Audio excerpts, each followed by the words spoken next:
So today I'm gonna go over all the different cars I've had in the past, from my first car all the way up to my very current car. Now, if you guys don't know me, you probably don't know how many cars I've had, but it has been over 40, maybe up to 50. I have lost count after this much time. There's a lot of bullshit cars in between, you know, some of my projects that don't run, they still don't run, and they're parked under a tarp. But there are some decent, nice ones sprinkled here and there.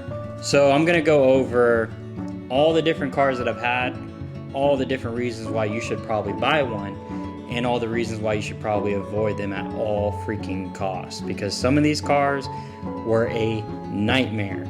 One of my cars I had for like 3 years just because I could never get it to turn back on. And the second I got it to turn back on, immediately that car was traded out. So let's get into it.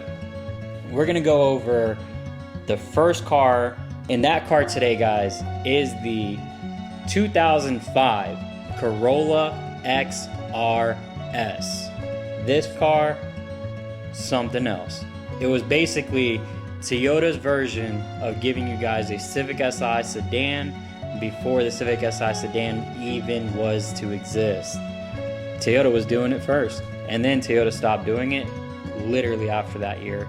2006, I think, was the last year that they made it. I think they only came out for a 2-year run, and that car came with that very special engine that even today is pretty sought after.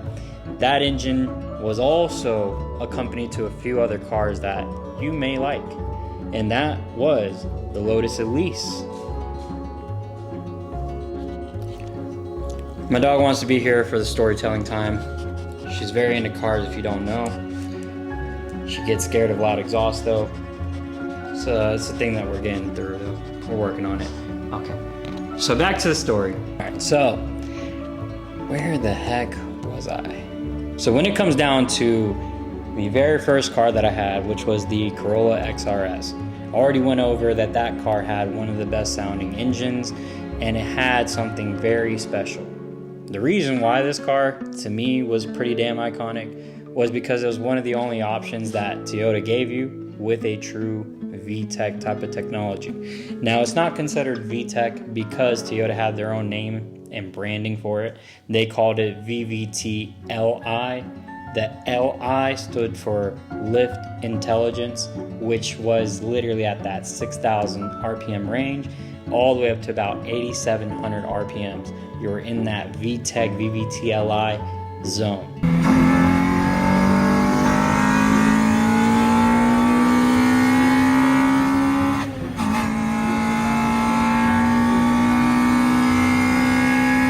Now, once you got into VTEC, the car screamed. It's just like that.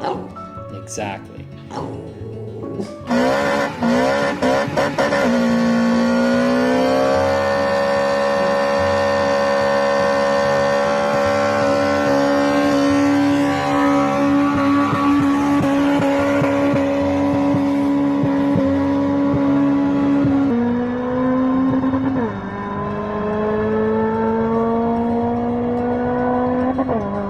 And then, what's even cooler is they gave you a 6-speed.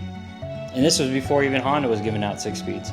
Even the Civic SI 8th generation finally came out around 06. So this was a year earlier to the game. The other thing is, this car was lighter. It was different sounding. And that rev limiter was something else. Once you hit that rev limiter, it would just...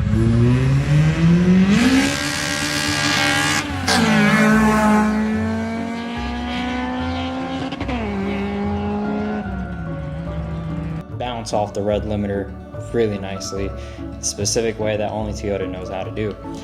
Now, the thing about this car, most people didn't even know what it was. Even to this day, I don't feel like a lot of car people understand what this car is. So basically, when it comes down to this Corolla, it was one of the coolest little sleeper cars out there because nobody really knew it was a special Corolla. The only thing that really differentiated the car was the 3 letters on the back. Now, you could get a Corolla S, which was the one beneath it, and it looked almost identical. Even today, I get confused. I see a bunch of Corolla S's on the road, and I'm like, is that an XRS? No, it wasn't. So most of the time, you will never see one of these on the roads. But these cars were so cool and so rare. I wish I could still get one again. I mean, they're not expensive, but you know, I don't have the extra funds to just throw around like that. But if this video makes me a lot of money, I'll definitely get one just for the channel.